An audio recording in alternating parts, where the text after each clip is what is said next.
Okay, this is the 250 grouping restricted firearms for August 2020. Starting with 250 Alpha on a Mauser broom handle. So this has got a nice longer barrel, so we're 140 millimeters, so not a prohib. Nice restricted piece. You know, the usual amount of wear. There's no pitting to speak of. That's just normal wear going in and out of the holster / stock. Everything's solid, locks up nicely. I'm not going to get into every little detail of the condition because that's what your description and your photographs are going to show you more detail. But you can hear everything sounds really nice and smooth and silky. I think mechanically you can bid on this one with confidence. It'll be a fun one, a fun range gun for sure. Not that you go out and shoot millions of rounds through these things, but you do have a little bit of fun with them. I catch my glove in there all the time. So I think mechanically you can bid on this one with confidence. On Bravo, the Colt 1902 Military, in surprisingly good shape. That's the big thing about the sale. As much as we have quantity, we also have quality in this sale.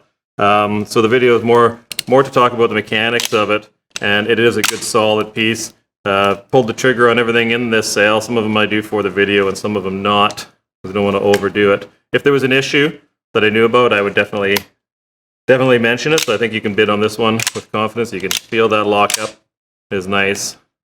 Trigger is nice. So bid on that one with confidence. Mechanically, on Charlie, on the 1903 Pocket. Great finish on this one too. Obviously, you know, holster wear and so on. This is not brand new. And mechanically, but that just sort of, not sure if I hit that trigger, had an accidental discharge. It actually is. Full disclosure. Falls down a little bit, so that was not me touching the trigger, and that hammer did drop a little bit. So there's something that you wouldn't even be allowed to do in the viewing. So a little bonus there, because obviously if we had 500 people walk through the building and handle them like that, that would not work. That would be unfair to the consignor and the consignment to have them manhandled like that. But for one person to do it on video for you, allows you that opportunity. So that's a minor fix. That's not drastic, but it is a reality that for safety's sake. Now then, this is a very special piece. Colt 1900, lot number 250 Delta. Most of you already know. Nice finish, turning brown, but you've got the sight safety. So the fun thing about the sight safety is if it's down and engaged, so it's on safe mode, you kind of lose the sight picture. So then you would know, oh, safety's on. And you would pop that safety up, and then that actually gives you your sight picture as well. And it's also a fairly rare actual piece style, which is what makes this one more desirable than others. So not only do you have that sight safety, you've got a fairly low 1801 serial number. So this is a very special piece and in quite nice condition. Like this is, you know, it's not just rare. It is a very nice piece. You can see that trigger is functioning nicely, locks nicely. So that's an exciting piece. I'll be really curious to see how that one does. On the Echo, mechanically, it's got lots of pitting on it. Possibly even been, I would say, re-blued over top of the pitting, just a cold bluing or something. So, and mechanically, it just feels a bit rough. It still probably functions quite nicely, but it's not going to be a premium piece to the collection. So that's for your starter collection on Echo. Box shot is nice, turning brown finish, but it's a perfectly acceptable turning brown finish on the 1905. This is 45 ACP. 2683 is the serial number, so wooden checkered grip. But again, that's a type that is not a heavy checkering when they're made. Definitely feels good and solid. It even locks with the magazine. Maybe a little bit, you know, you would say, oh, it's a little bit sticky sliding forward.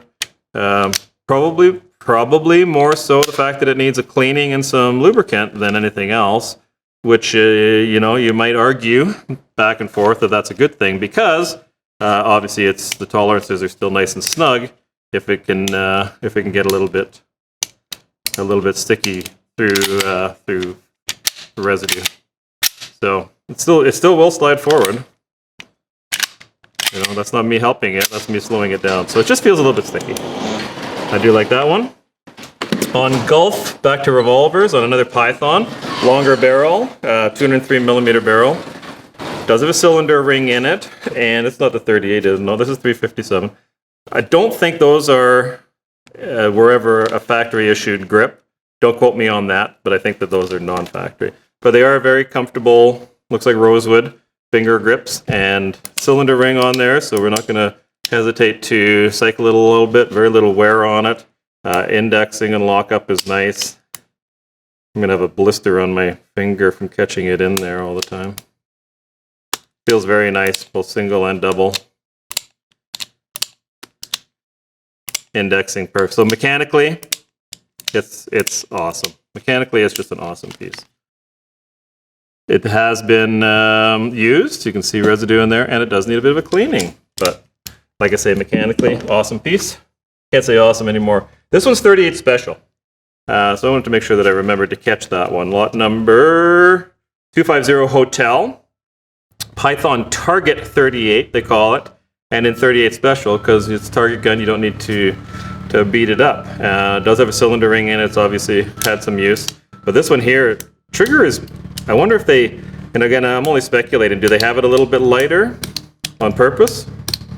It's possible, because it feels like butter. And single and double action. Lockup is awesome. I need another word other than awesome. I know I keep saying that. And it's been used, and in fact needs a decent little cleanup there. So, you know, both on the back of the cylinder here and forcing cone. So last time it got used, it did not get the cleaning it deserved.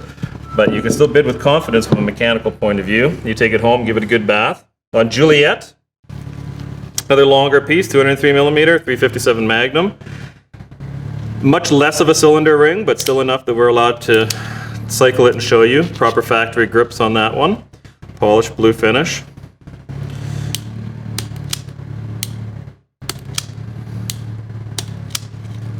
Indexing. No reason to think that they were going to have any sort of concerns at all. I see a tiny little bit of surface rust. You know, and that's going to be from storage. Got put away with thumb goo on there, you know, handling, and then it got put away in the safe and not properly cleaned. Most damage, as most of you know, most damage that happens to firearms is from storage, and that's the rust. But that's only very, very, very tiny bit. That's going to come right off. And obviously a little bit of powder residue on there. So again, you can bid on, with confidence on that one. The next piece is another one that I'm drawn to. Depending on what order we did all these in, the other ones either come after this or before this. But I was talking about the PPC, practical, I think that was practical pistol course or practical police course. And I think that term was used back and forth, kind of, depending on who you were talking to. And that was revolver based. And I shot it in the early 80s when I was probably about 20 or something like that, and new to the shooting sports. And I thought that was very exciting. And then I was at Spruce Grove Range, that's no longer by us, and I saw my first IPSC match.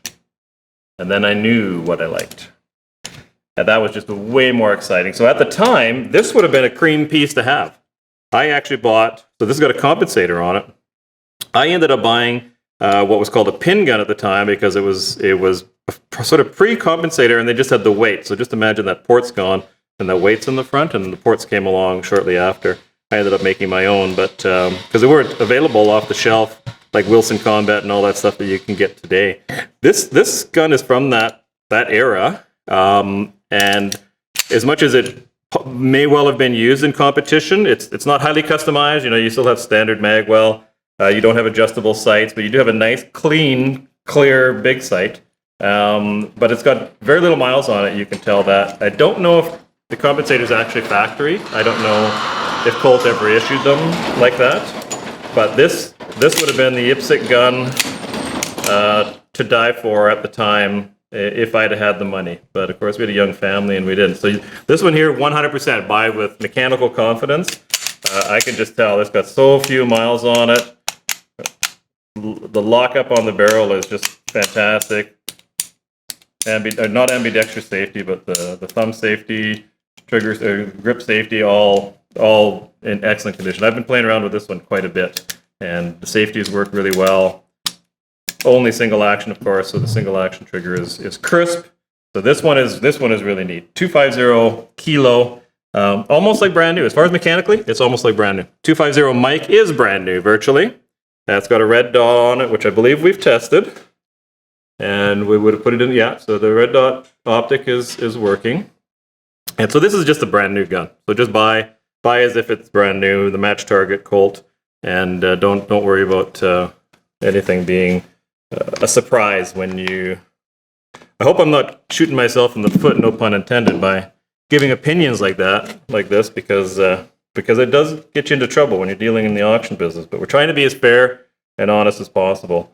On the November lot, Colt 22, and again, this is virtually a new firearm. So been playing with that one. There's nothing to discuss other than the fact that this is a new piece. Buy as virtually new. On Papa, not new. Good. All kinds of use on it. All kinds of. This one is weird because, not weird. It's a bit of an anomaly because the actual serial number has been electric penciled off, and then a new 3-digit number put in there to match the frame, the end of the frame number, and same as at the front. It's all been electric penciled off and a new one put on. So my speculation, and I assume that's in the description of 250 Papa, is that it was in the tool room. It was literally in the armory of a regiment or a club or whatever, and the armorer took some parts, maybe the frame of the original was gone, or vice versa, and properly refit this upper and lower, and then marked it accordingly so that you would still say, yeah, that's the parts that go on it, because it feels very nice, and that's the point of what we're trying to make here. The trigger is very nice. There's no complaints there at all. Registered, of course, as the number on the frame, because that's the part that is the gun, a firearm to us and to the officials that matter. So it'll be an interesting one to see how it shoots, and don't be afraid to reach out to us afterwards. But you can feel and hear that it does sound very nice. There's no odd looseness. Trigger feels good. Safety feels good. I like it. But I think that's the story behind the numbers. Quebec. No miles on this one. On the woods, we got 4 Target Woodsmans in a row. Some are called Sport, some are not. This has got a nice big bold sight and fully adjustable. And you can see that there's no usage to speak of on this one here. And so to even get into much of a conversation, I think, is just a waste of time. It's just a really nice, clean, virtually new as far as condition goes. Same as the next one on Romeo. A little bit of use. They all have use and wear a little bit, some more than others. But again, mechanically, you're just dealing with virtually new. Sierra, same thing. This one's longer. This one is 152 millimeters. Fully adjustable rear. All 4 of them have adjustable rear. Some just a little bit different brand names, different styles. But again, you're just dealing with a brand new, mechanically new piece of equipment there. Different types of grips and so on. And again, this is probably 152 as well, millimeters. Yeah, so you can see a little tiny bit of holster wear on the front there. This one's got the raised, add-on raised. It does sort of lock your hand into there. Yeah, I think I would even consider that to be a bonus for me. I'd have to sort of play with it both ways. But that's interesting, and that's an add-on, matches the grips, but you can screw that on. So again, you're buying mechanically a new piece. That was Tango uniform. This one is a Targetsman. Got the original box to go along with that one. So my theory of condition with boxes holds true on this one, because I see virtually nothing as far as any markings considerations. You see a little tiny bit of surface rust on that sight there? It goes right back to that whole storage thing. So there's something that gets handled when you're at the range, you're playing with it, and then that fingerprints and stuff on there was left on there and put away and not properly cleaned and whatnot. So, but that's so minor. On Victor, on the King Cobra, there's enough cylinder ring on that one that I don't feel guilty rotating it. Got the original box to go with that one. 203 millimeter barrel. Well marked on the King Cobra on that side. ramp sight, adjustable rear, finger groove grips, and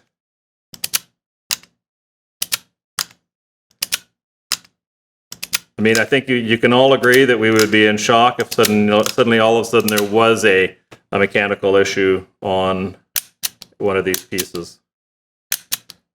When they're so obviously looking in good condition and you've got the box to go with it. So again, virtually new mechanically. On whiskey, big long barrel, 203 millimeters again, 1981 Colt, polished blue finish. Very, very minor handling marks on it. Enough cylinder ring, enough handling marks that we're going to be confident or comfortable to show you. So that again, you know.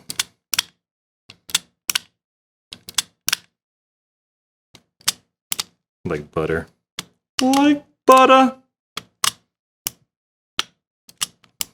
I'm going to have a blister for sure.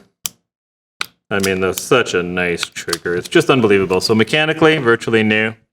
On Yankee, this is a long barrel again, 213 millimeters Smith & Wesson on the 686, 357 Magnum.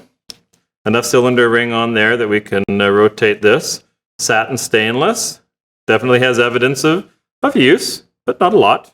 There's clearly not a lot of use on it. And indexing is going to be perfectly good. In fact, better than perfectly good. Trigger. Single action. No box with this one, but it's the same. Again, you're bidding with extreme confidence as far as that one goes. This one here, X-ray on this bunt line. As much as it has been rotated, there is a tiny little ring. I don't feel the need to rotate it and add. I think that this one deserves to just be not rotated on X-ray 44 special. And I mean, obviously, if the buyer wants to, that's fine. That's on him or her. But I think it's got so little evidence of rotating that I'm just not going to add to it. So I'd be surprised, quite frankly. I don't see a single bit of evidence of any usage. I'd be very surprised if this has ever had a live round through it. So that would be my take on that one. And then finally, Zulu is the last one. A little bit older, a little bit more miles on it than some of the other pieces. Probably a different metal that different day, because you can see discoloring different on the barrel than on here. Or is it strictly from heat? It's only 22 LR. How much heat could it possibly have had? But you got a more brownish tone to the barrel as the rest of it. But normal use. And again, mechanically, there's nothing to be concerned about, really. I'm not going to pull the trigger because that's just not cool on a rimfire. But we've had snap caps on all of these and played around with them a little bit. And so I think mechanically, you're not going to have any surprises. It's just a good little fun little shooter. So that is that's the 250 grouping. And I can say that I think we're almost done, even though this is 250. We're not necessarily shooting these in order. And we haven't even started on the long guns, which we do plan on doing. But anyhow, we're going to get these put away and do at least one more batch today.